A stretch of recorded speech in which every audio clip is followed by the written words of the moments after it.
No one believed the old stories, not really, not until the sky turned red for real.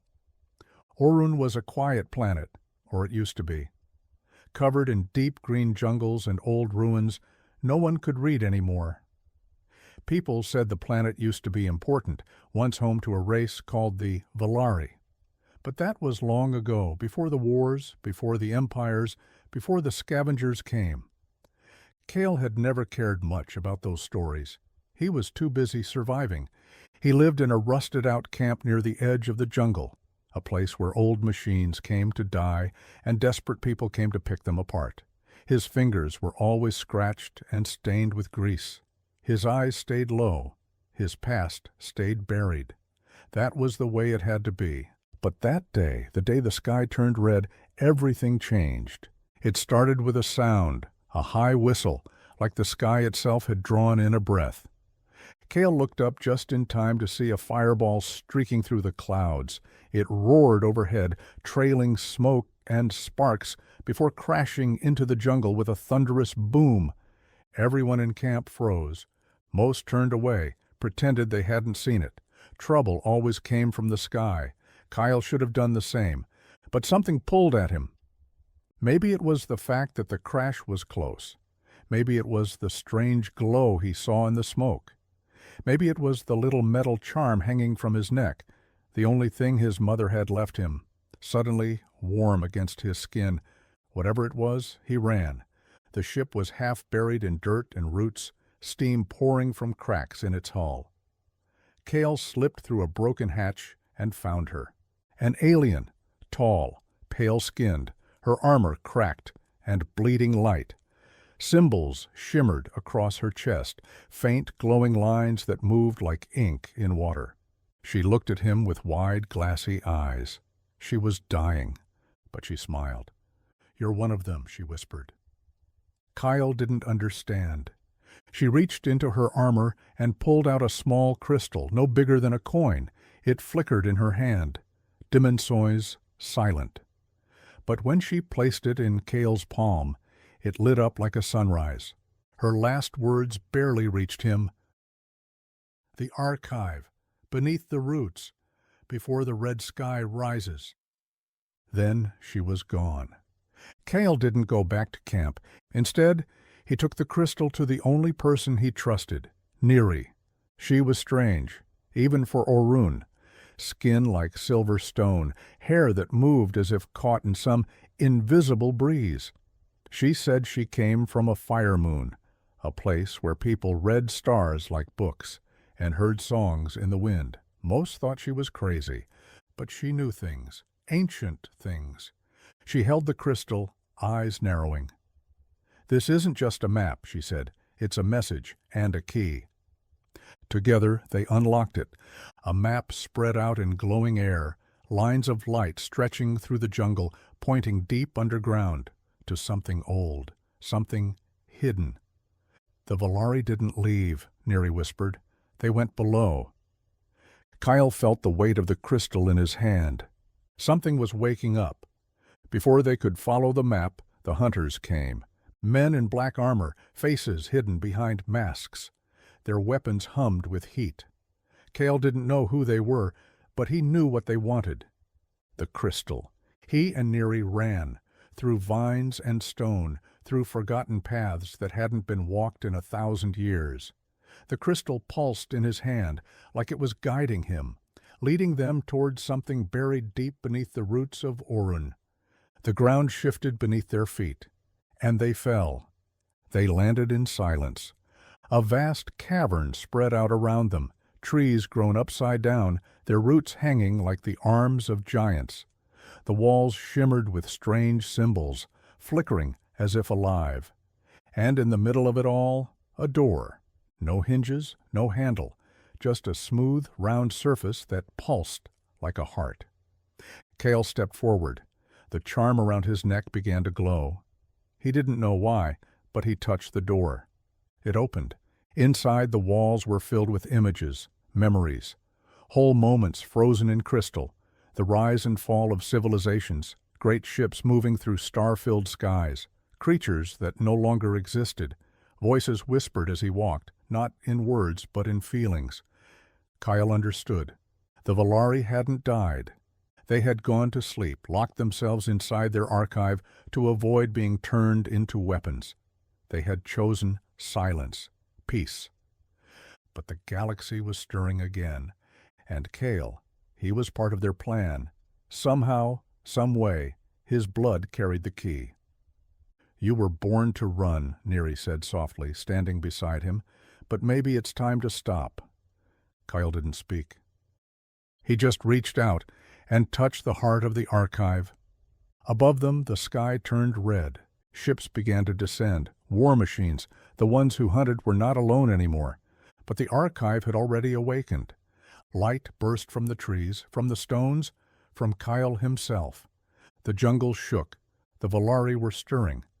And, somewhere in the dark of space, a voice whispered, "The relic boy has awakened. Find him before he remembers too much." Far away, on a desert moon, a girl opened her eyes.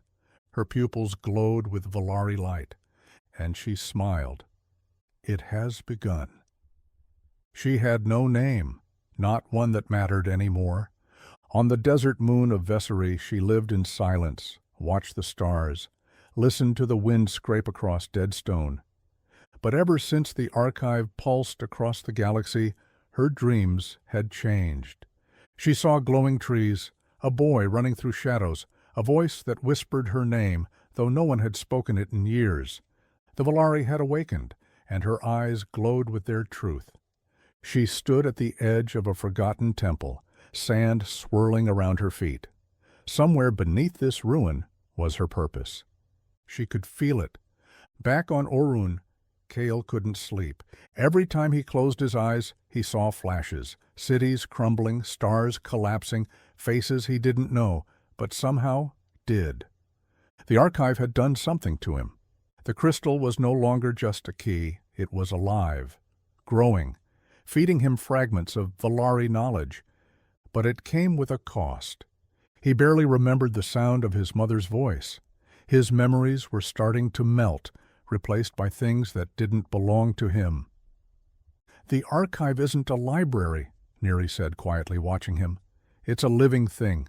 It's choosing you. But it might not stop choosing." Kyle didn't respond. He was afraid she was right. A low tone echoed through the archive's halls, a pulse, a beacon. Neri turned to Kyle. "Another gate just opened, across the stars."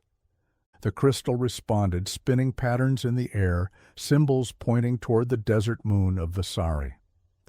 "Someone else is waking up," Neri whispered. Kale looked up, face pale. "Then we have to get there first." The girl didn't know what she was unlocking. Her hands, moving as if guided by memory, pressed into old stone. Symbols lit beneath her fingers. Doors groaned and opened. Inside the temple, light swirled in the shape of a throne, but no one sat on it. Instead, she found a question, whispered in her bones. "Will you carry what others have forgotten?" She said yes. The sand cracked. A machine long buried rose from beneath the surface, sleek, alien, shaped like a long-winged bird. It lowered for her, and for the first time in her life, she flew. Kyle and Neri took the old Valari skimmer they'd found below the jungle. It hummed to life, sleek and fast, responding to Kyle's presence. Stars streaked by. In the ship, Kale held the crystal. It buzzed in his hand, drawing lines in the air. But something strange happened. It split. 2 lines, 2 paths. One toward Vessery, one somewhere darker, a place the crystal didn't want to name. Kyle looked to Neri. I think there's more than one archive." She nodded. "A web of them, across the galaxy." He swallowed. "And I just stepped into the middle of it." The girl's ship landed near the ruins of Vessery's Echo Gate, a massive ring of smooth stone, half buried in sand, humming with ancient energy. Kyle and Neri arrived minutes later. They saw her standing at the gate's center, waiting. Her eyes glowed just like his. "You heard it too?" Kale said, stepping forward. She studied him. "Number, I remembered it." The echo gate pulsed, the air shimmered. Then the ground shook, the ring opened, not with sound but with memory. Thousands of voices poured out like waves of thought washing over them. And something stepped through. A projection, flickering, towering, cold. A man, or something like a man, stood within the gate's center, clad in sleek armor, eyes hidden behind smooth silver. "You've awakened something that belongs to me," the figure said, voice soft and cruel. The Valari left behind more than memory. They left power. Neri whispered, "The Collector." The girl raised a hand. "You can't take what's not yours." The Collector laughed. "I don't want the archive, child. I want the keys, and you are both holding them." The echo gate flared. Both Kale's and the girl's crystals began to glow. Energy arced between them. Then a voice spoke, not from the sky, not from a speaker, from inside their minds. Two bearers, one gate. The archive must choose. Light surged. Kyle saw everything, her childhood in a broken temple, her loneliness, her strength. She saw him too, his fear, his guilt, his stubborn heart. They weren't rivals, they were reflections. And the gate chose both. The crystals fused into one. A new map burst from the sky, stretching out across the stars, a web of light leading to other Valari ruins, other echoes. Neri gasped, "This is only the beginning." The Collector's image glitched, disrupted, but his voice remained. "Run while you can. Every archive you wake brings me closer." Kale turned to the girl. "We're going to need a name." She smiled faintly. "Call me Lyra." That night, Kale dreamt again. But this time, he didn't see war. He saw a garden. He saw children laughing under alien skies. He saw Valari standing in peace. And he saw Lyra, older now, planting something in the dirt, a seed that shimmered like crystal. The voice returned. "Memory is a seed. You have planted the first one." They weren't dreams anymore. Kyle woke in a cold sweat, staring at the ceiling of the Valari ship as it hummed gently through space. Across from him, Lyra slept, peaceful, steady, glowing faintly. The crystal between them pulsed once, as if breathing. He rubbed his temples. The dreams were getting louder, not words exactly, but memories, thousands of them, crashing into him like waves on a broken shore. Neri entered the cabin carrying something warm in a chipped mug. "You look like the archive walked across your brain." Kyle gave a tired half-smile. "I think it did." She sat. "The more you bond with it, the more it tries to use you. That's not a gift, Kyle. It's a root, and roots don't stop growing once they've found soil." The newly merged crystal now projected more than just coordinates. It revealed seeds scattered across the galaxy. Small, glowing points, each one sitting inside a planet, a ruin, a forgotten moon. Each seed was alive, not in the way plants were, but in the way ideas were. Memories given form. Valari sentience, hidden to protect it from misuse. Lyra pointed to one deep inside a storm-racked moon called Zirna. "That's the first." Neri frowned. "Zirna's not just weather. It's a graveyard." Kyle looked at the seed's faint glow. "Then maybe it's time to see what the Valari buried." The descent was violent. Lightning danced across the clouds like veins of gold. Their ship rocked hard as winds tore across the surface. Zirna was chaos, cracked plains, sky like boiling metal, storms that had never stopped. But nestled between ridges, they found it, a tower half submerged in the rock, built not by hands, but by thought, smooth stone, no doors. As they stepped toward it, the seed in the crystal pulsed again. Kale touched the surface, and the tower opened. Inside, they found silence. No dust, no decay, just stillness. And in the center, impossibly, a garden, lush, glowing, growing upside down from the ceiling, curling toward a single source of light. This is where the Valari planted memory, Lyra whispered. As they stepped forward, the plants moved, not violently, but curiously, as if recognizing them, reacting to them. Then the light in the center blinked, and a figure appeared.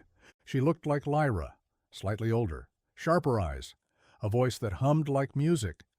But she wasn't real, not anymore. "Welcome, bearer of the seed," she said. "You stand in the cradle of Archive 1, the Garden of Beginnings." Kale stepped forward. "Who are you?" "I am an echo, a memory grown from the last Valari Council." She turned to Lyra. "You were never meant to be alone." And to Kale, "And you were never meant to forget." The echo led them deeper into the garden. She showed them images. The day the Valari created the archives, the rise of empires who tried to control thought, the war that followed, the day they decided to lock everything away, not to protect themselves, but to protect the galaxy from them. "The mind is the most dangerous weapon," she said, "and we had made too many of them." Kyle's voice trembled.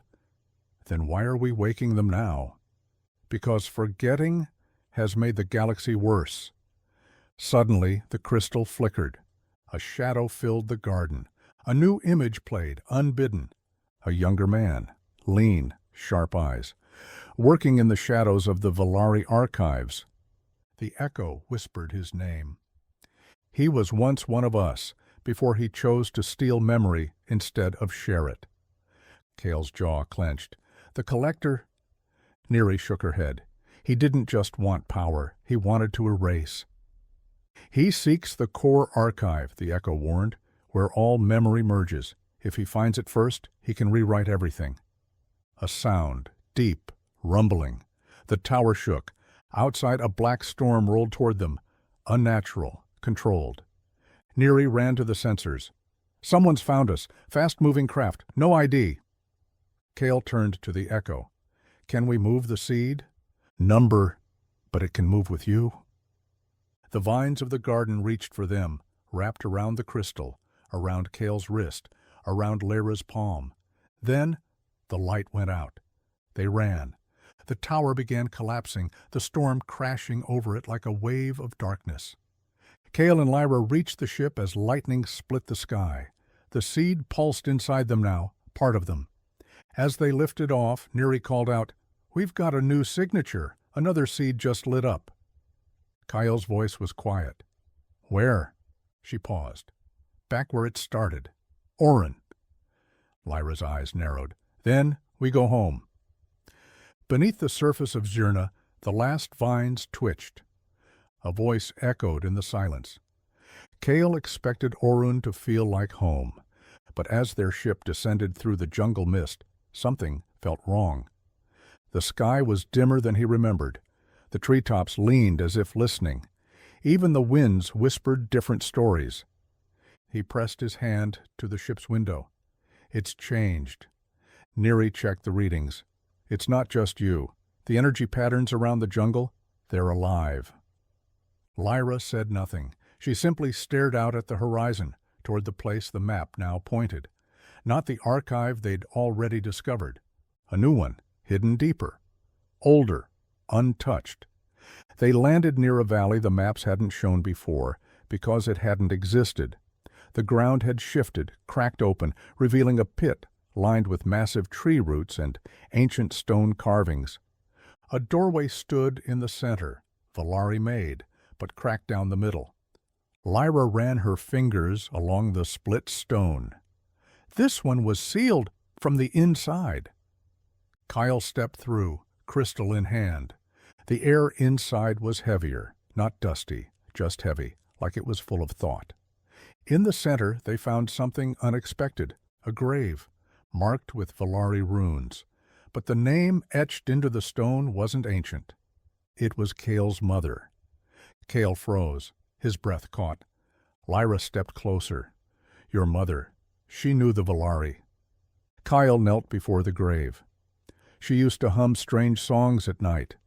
Told me stories no one else remembered. Said we were from the roots." He touched the grave, and the archive responded.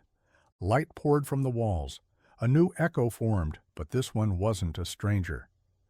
"Kyle," she said, eyes full of sadness, "you've come farther than I ever did." It was her, a memory, a message left behind. "They called me the last gardener. I tended the final seed on Orun, and I gave it to you, hoping you'd never have to plant it." The memory walked with them through the buried halls. She showed them the truth Kale's mother had hidden.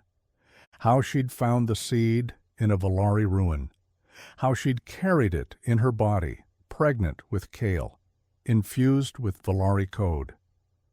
"You were born with more than memory," the echo said. "You were born as a part of the archive." Kale staggered back. "I'm not just a bearer, I'm a root." "You're a bridge," the echo replied, "between past and present, between knowledge and choice." But that bridge works both ways. As they left the grave, the walls trembled. Neri looked at her scanner. "Something's waking up, under us." Root split, stone cracked. A terrible sound tore through the archive, a scream not of pain but of rage. A twisted Valari construct, buried for centuries, burst from the chamber floor. Not like the sentinels before, this one was corrupted, broken code, leaking memories. A Valari guardian twisted by stolen thoughts. "He sent something here!" Lyra shouted. "The collectors touched this place!" The creature charged. Kale didn't run. He stepped forward, eyes glowing, crystal blazing in his hand. "You're not a weapon," he said to the creature. "You're a story. Let me finish it." The construct faltered. For a second it looked at him, not with fury, but with sorrow. Kale raised the crystal. The memory beam linked them both. He saw its story, its pride, its fall, its fear. And then he let it go.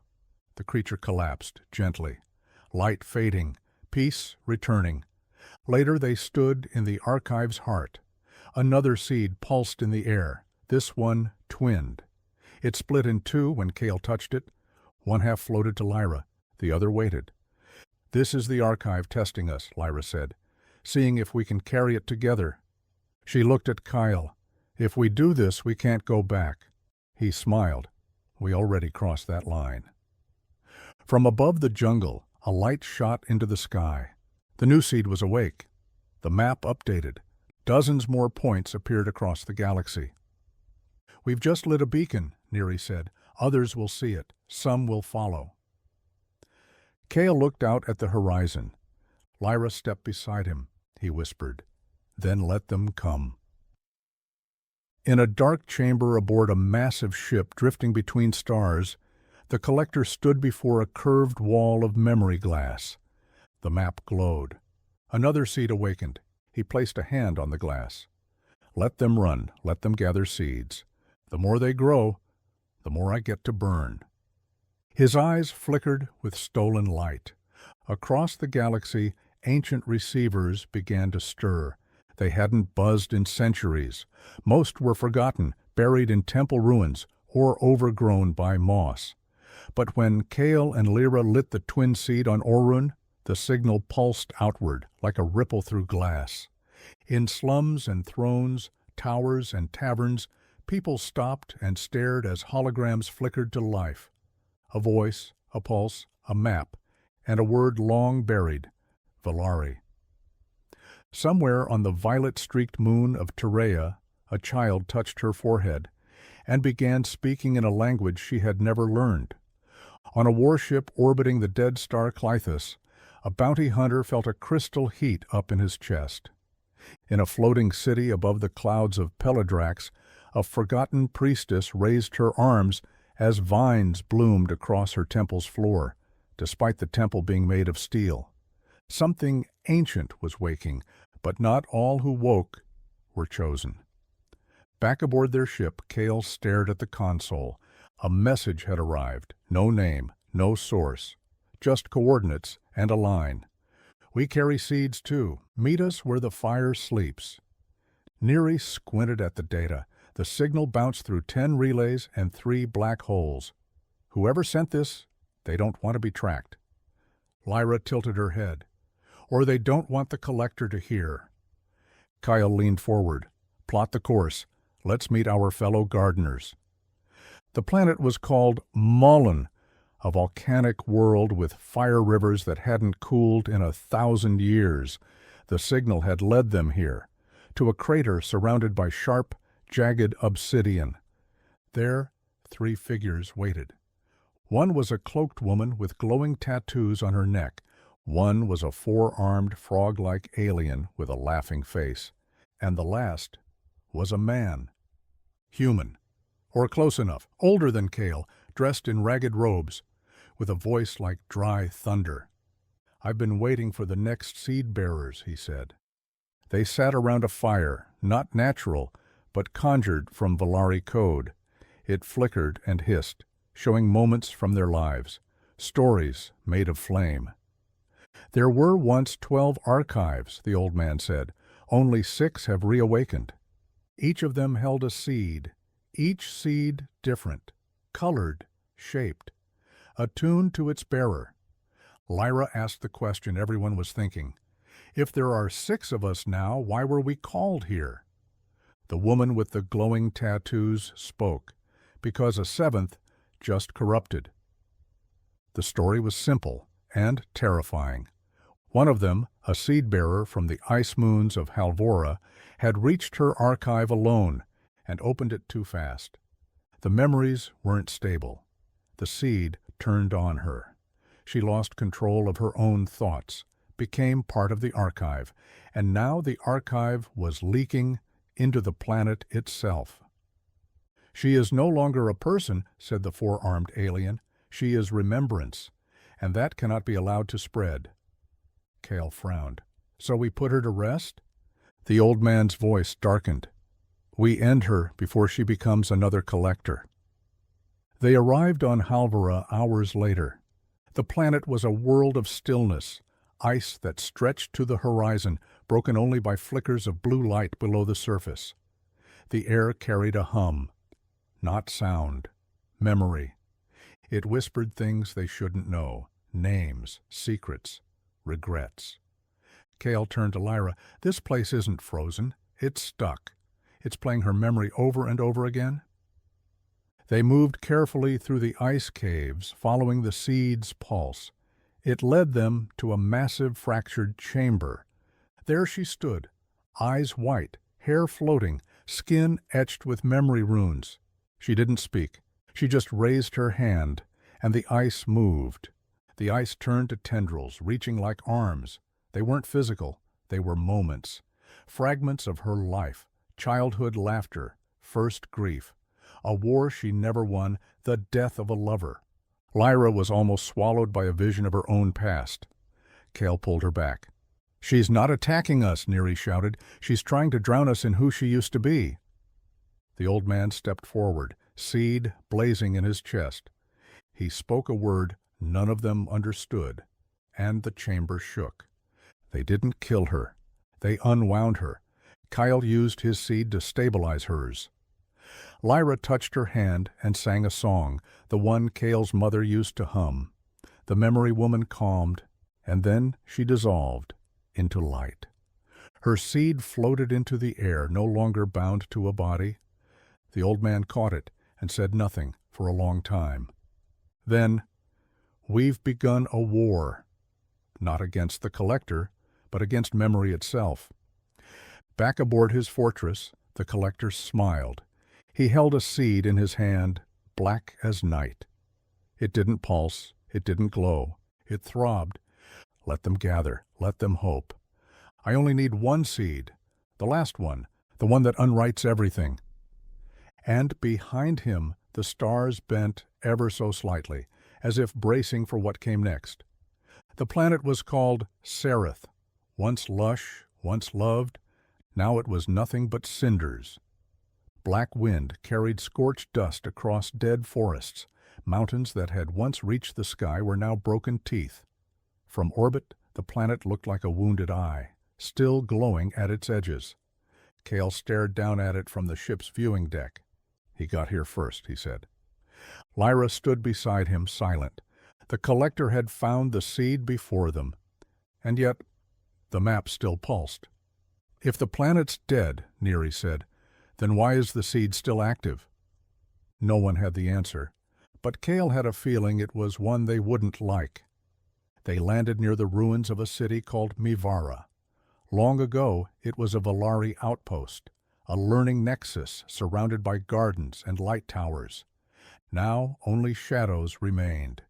Burned buildings, streets cracked with heat scars, not a body in sight, but too much silence to be natural. Lyra knelt beside a patch of blackened stone. "This wasn't just fire," she whispered. "This was a memory purge." Neary's voice was low. The Collector didn't just want to kill the planet, he wanted to erase its story. Kyle's crystal buzzed faintly in his hand. The seed was still here, but it wasn't above ground anymore. Beneath the ruins of the central tower, they found it, a staircase spiraling down, untouched by fire. Cool air rushed up, thick with dust and sorrow. The walls were smooth, made of black stone, etched with Valari runes. As they descended, the runes began to glow, not with light, but with memory. Flashes, moments, children learning, artists singing, elders passing knowledge hand to hand. Cale felt every step as a weight.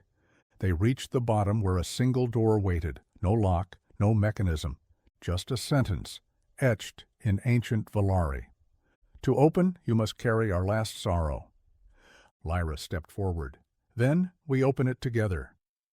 Inside the door was not a chamber.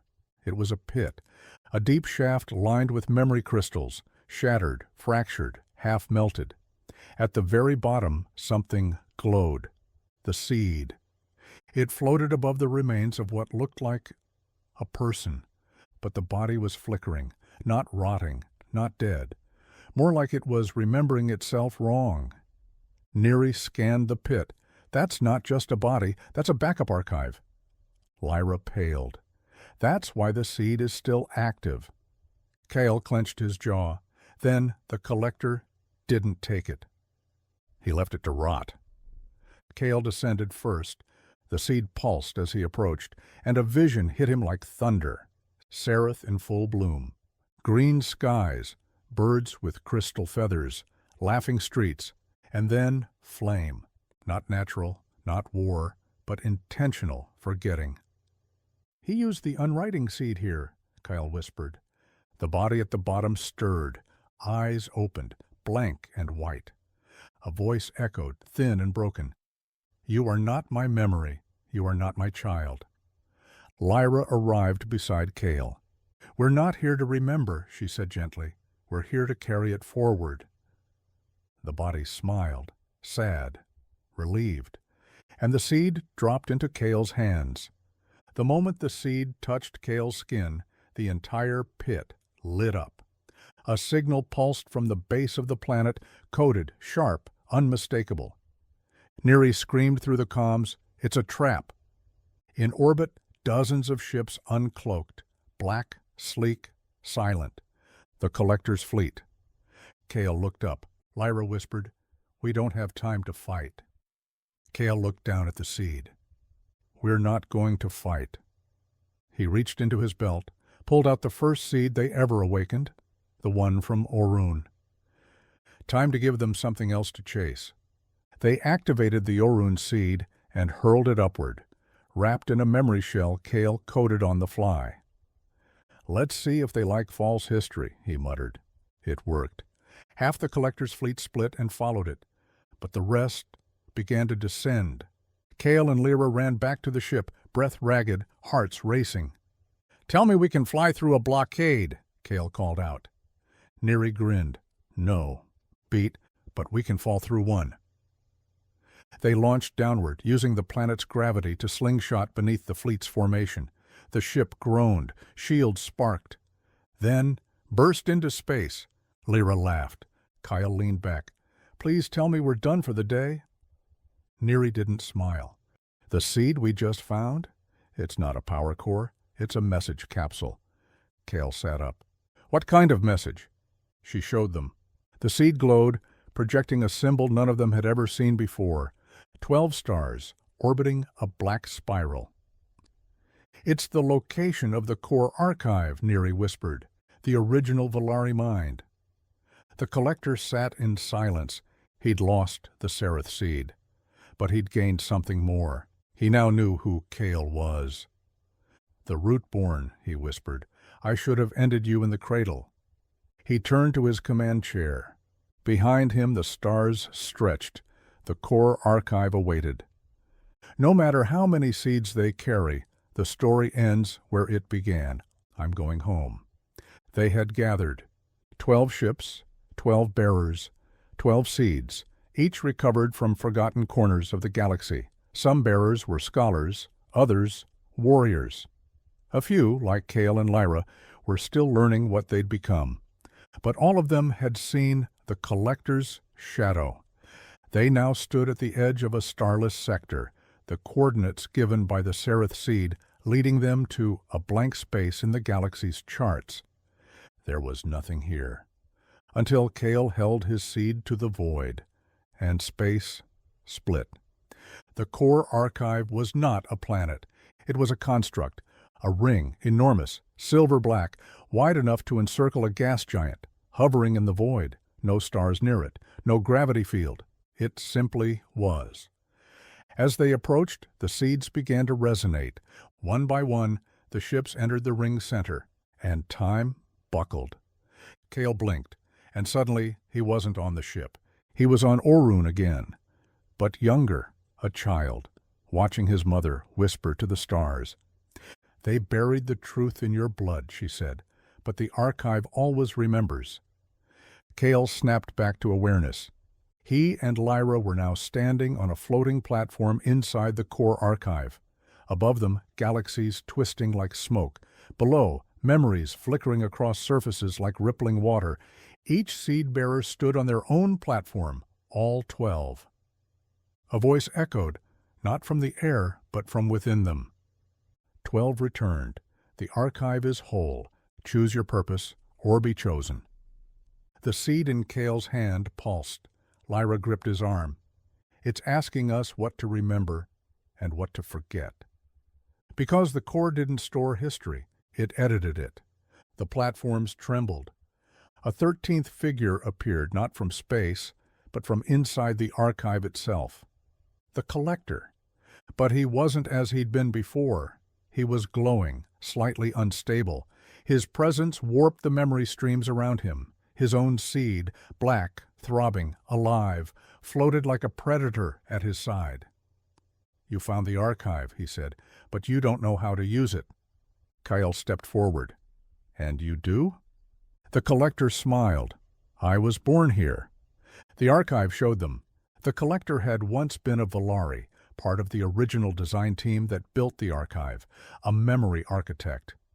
But he had disagreed with the others. They had wanted to preserve all thought. He had wanted to refine it. "Not every story should survive," he told the council. "Some memories rot." So he built a 13th seed, not to preserve, but to erase. He was exiled, but his seed remained, waiting. The core archive offered its final question. 12 bearers, 1 archive. Will you open the memory or silence it forever? The seeds began to glow, one by one, bearers casting their will into the light. Some wanted release, some wanted preservation. It came down to 2. Kyle, the collector. There were no weapons here, no guns, no blades, only memory. The collector hurled his seed's force into the archive, images of war, betrayal, fear. He tried to drown the others in their own worst moments. Kale held his ground. He didn't show joy or strength. He showed grief, his mother's death, Lyra's loneliness, the broken construct on Zerna, the seed-bearer who lost herself to sorrow. "We don't preserve memory because it's easy," Kyle said. "We do it because it's true." And with that, his seed lit the archive. The archive chose. It didn't destroy the collector. It remembered him, locked his essence in a stasis loop, trapped within a feedback of his own seed, a prisoner of the very thing he tried to erase. Then it pulsed once more, and began to release, not in chaos, not in fire, but like a library opening its doors. Across the galaxy, forgotten stories began to awaken. Myths returned, cultures bloomed, memories once stolen flowed back into minds. The galaxy remembered and healed. Kale and Lyra stood in a field on Orun, not a simulation, not a projection, a real garden, the first one planted since the Valari fell. Seeds, not of memory but of life, were taking root. Lyra looked to Kale. "We saved the archive." Kale shook his head. "Number we gave it back." The galaxy was remembering again, and for the first time in 1,000 years, it was quiet. No more collector, no more corrupted seeds. The Valari archives stood open across the systems, not as weapons, but as gardens of memory, places where culture, knowledge, and feeling could finally grow. Kale and Lyra sat beneath a glowing tree on Orun. The wind smelled of warm stone fruit and ancient soil. Birds, real birds, chased clouds over the valley. It should have felt like an ending. But Lyra still held one seed, small, pale gold, warm. "This one doesn't glow," she said. Kale turned it over in his palm. "Because it hasn't decided who it belongs to." The last seed had not come from any archive. It wasn't listed in the Valari system. No memory, no map, no voice, just presence. Kale asked Neri to scan it, to project it, to unlock it. Nothing worked. So Lyra did the only thing left. She listened, and she heard nothing. No stories, no battles, no pain. Just a single word: plant. They returned to where it all began, the ruins beneath Orun. The first archive, the first mystery, the place Kale had touched as a boy, never knowing the legacy beneath his skin. Now the ruins were blooming. Moss crawled across stone. The archive's doors lay open to the sun. They descended into the earth past roots and lights, and there beneath the garden was a chamber that wasn't there before.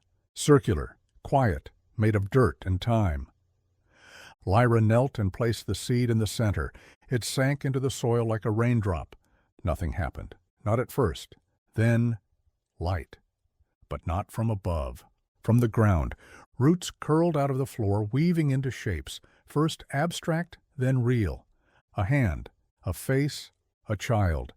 They stepped out of the soil, not born but grown, not aged but possible. A perfect echo of Kale and Lyra, not genetically, spiritually, a synthesis of all the memory they'd gathered. A new being, with no past, only future. They opened their eyes and smiled. The child spoke, not in voice, but in thought. "I am the archive's answer, not to what was, but to what might be." Kyle stepped back. "Are you Valari?" "I am possibility, a bridge not to the past, but to tomorrow." Lyra's hands shook. "Then why us?" "Because you remembered with kindness, and remembered what pain taught, not what it erased. You planted memory like a seed, so I grew." The child, neither boy nor girl, neither human nor alien, walked the archive halls. Where the others had stored memory, they created ideas, new species, new stories, new technologies, all sketched in glowing lines, forming and folding in midair. "I do not keep the past," the child said. "I write the future." The archive pulsed, not with memory, but with motion. Systems updated, stars blinked, planets aligned. "The era of storage is over," Neri whispered.